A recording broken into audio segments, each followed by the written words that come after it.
नमस्ते। कभी सोचा है कि कोई विचार जो 2500 साल से भी ज्यादा पुराना हो, आज भी हमारी जिंदगी पर इतना गहरा असर कैसे डाल सकता है? आज हम बात करने वाले हैं इतिहास के एक ऐसे ही महान विचारक कन्फ्यूशियस के बारे में, जिनकी शिक्षाओं ने न जाने कितनी सदियों तक समाजों को एक नई दिशा दी। अच्छा, एक बहुत ही दिलचस्प बात बताता हूं। आज की हमारी सारी जानकारी, सारी बातें इन हस्तलिखित नोट्स के बस एक पन्ने पर आधारित हैं। जी हां, सिर्फ एक पन्ना। हम इन्हीं नोट्स को एक एक करके समझेंगे और कन्फ्यूशियस के दर्शन की गहराई तक पहुंचेंगे। तो चलिए शुरू करते हैं। तो सबसे पहले ये जानना जरूरी है कि आखिर कन्फ्यूशियस थे कौन। चलिए पहले उस शख्स से मिलते हैं जिनके विचार इतने समय बाद भी जिंदा हैं। कन्फ्यूशियस का जीवन काल 551 ईसा पूर्व से 479 ईसा पूर्व तक का था। उन्हें चीन का पहला शिक्षक माना जाता है और उन्होंने रूस स्कूल की स्थापना की थी। ये एक ऐसा स्कूल था जो व्यक्तिगत और सामाजिक नैतिकता सिखाने पर जोर देता था और इसने चीन की सोच पर एक बहुत ही गहरी छाप छोड़ी। हमारे नोट्स में ये भी लिखा है कि उन्हें कॉन्ग फूजी या मास्टर कॉन्ग जैसे दूसरे नामों से भी जाना जाता था। ये नाम ही दिखाते हैं कि एक महान शिक्षक और गुरु के तौर पर उनका कितना सम्मान था। चलिए अब उनकी शिक्षाओं के एकदम केंद्र में चलते हैं। एक ऐसा विचार जो उनके पूरे दर्शन की नींव है और आज भी उतना ही जरूरी है। और वो विचार है जीन या रेन।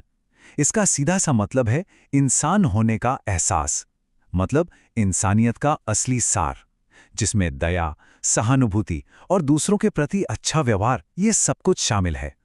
तो जेन के इसी एक आइडिया से 5 बहुत ही जरूरी गुण निकल कर आते हैं जिनसे उनके मुताबिक एक अच्छा समाज बनता है। ये हैं धार्मिकता, नैतिकता, ज्ञान, निष्ठा और परोपकार। कन्फ्यूशियस का मानना था कि एक बेहतर जिंदगी और एक मजबूत समाज के लिए ये 5 गुण बहुत बहुत जरूरी हैं। लेकिन सवाल ये उठता है कि कोई भी इन गुणों को अपने अंदर कैसे लाए और ज्ञान कैसे हासिल करे। कन्फ्यूशियस ने इसके लिए भी एक साफ रास्ता दिखाया था। तो फिर ज्ञान पाने का सबसे अच्छा तरीका क्या है कन्फ्यूशियस के हिसाब से? चलिए देखते हैं हमारे नोट्स में इसका क्या जवाब है। कन्फ्यूशियस ने ज्ञान हासिल करने के 3 रास्ते बताए। पहला और सबसे अच्छा रास्ता है प्रतिबिंब, यानी खुद से सोचना और विचार करना। दूसरा, जो सबसे आसान है, वो है नकल करना, मतलब दूसरों को देखकर सीखना। और तीसरा, जो सबसे मुश्किल है, वो है अनुभव से सीखना। तो जाहिर है कन्फ्यूशियस के लिए सबसे कीमती ज्ञान वो है जो खुद के चिंतन से आता है। अब ये भी एक सवाल है कि कन्फ्यूशियस की मौत के हजारों साल बाद भी उनके विचार हम तक पहुंचे कैसे?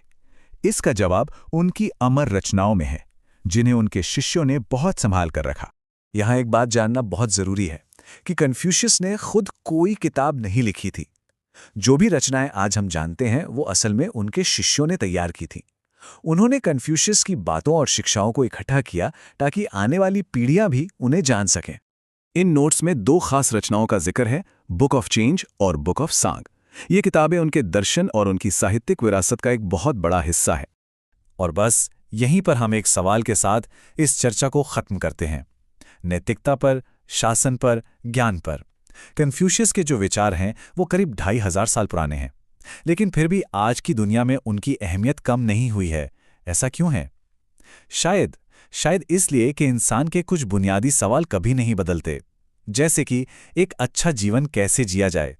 ये एक ऐसा सवाल है जिसका जवाब हर पीढ़ी ढूंढती है। इसी सोच के साथ आज के लिए बस इतना ही।